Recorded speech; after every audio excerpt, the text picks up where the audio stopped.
Okay, next item to unbox. If you don't know what I'm talking about, I just unboxed the sound card in the playlist, and I'm going to set that over here. I'm unboxing all the items I'm upgrading my computer with all at once, and then I'm making a playlist, if you don't know. So, next item, the last two items left. Gonna save the best for last, so I'm gonna do this first. The Hyper 212 EVO CPU cooler. Probably not gonna be much to this to unbox.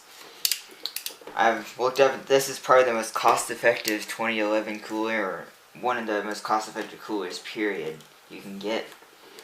I paid, it went to $30 on Amazon, and I've seen it to $20 before, and it's before I actually wanted to buy it. So, I mean, it depends, like, where you get it from. It's like 20 after rebate, it's like 25 before, and this is 30 with no rebate. So, I mean, it's still a really good deal at $30, and it's just an incredible deal at 20. So, because what this can do is fits on the 2011 bracket. I'm guessing that's the 2011 bracket. I don't actually know. Actually, that's probably not the 2011 bracket. I don't know, because I've never installed the 2011 CPU, just a socket 775, and I think an AM3 CPU is mostly what I've ever installed. So, that's what the box is, like a 120mm fan. And supposedly, this is guy that has a push-pull configuration. What that means is it has a fan on the front and a fan on the back. So it sucks in air from the front and draws out the air from the back quicker. Which only helps like 1 degree Celsius. Well, at least 1. Maybe up to 3 at most degrees Celsius lower. I mean, it helps some, but not a lot. It depends how much fan noise you want. It might be able to actually keep the fan lower and still have the same performance with 2 fans. And have it quieter, actually.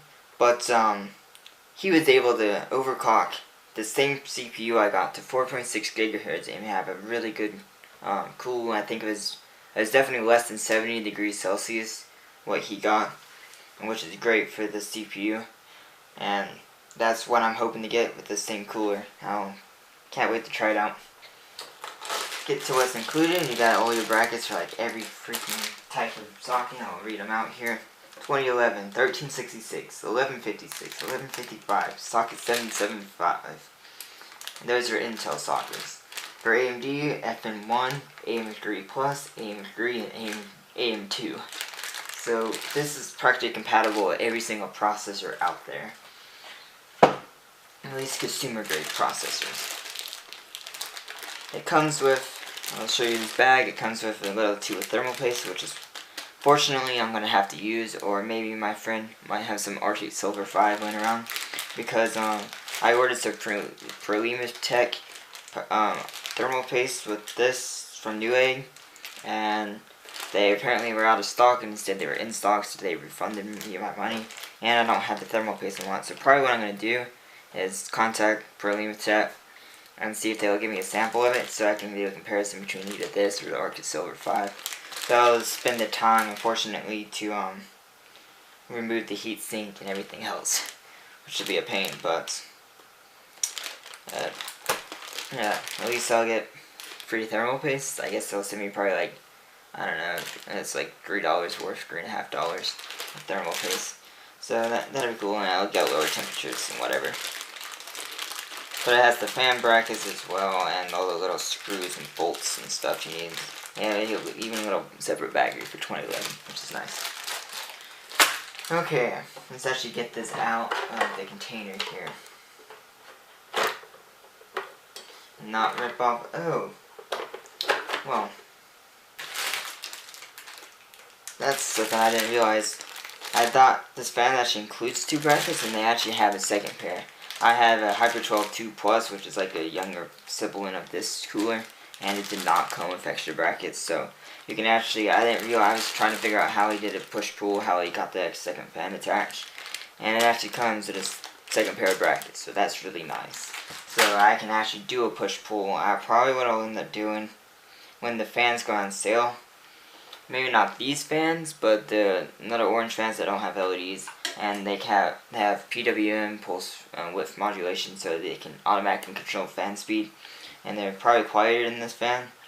So I'm gonna get 2 of those, and it'll be orange and black on the inside with this cooler. So it'll be better like that. That's probably what I'll do, which I'm really glad that's like that. This cooler, I don't know about the size, but I'm glad they have a flat cable now. I don't think I can show you.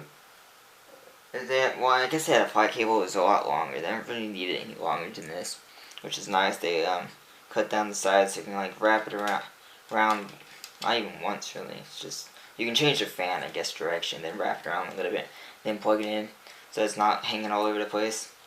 That's nice.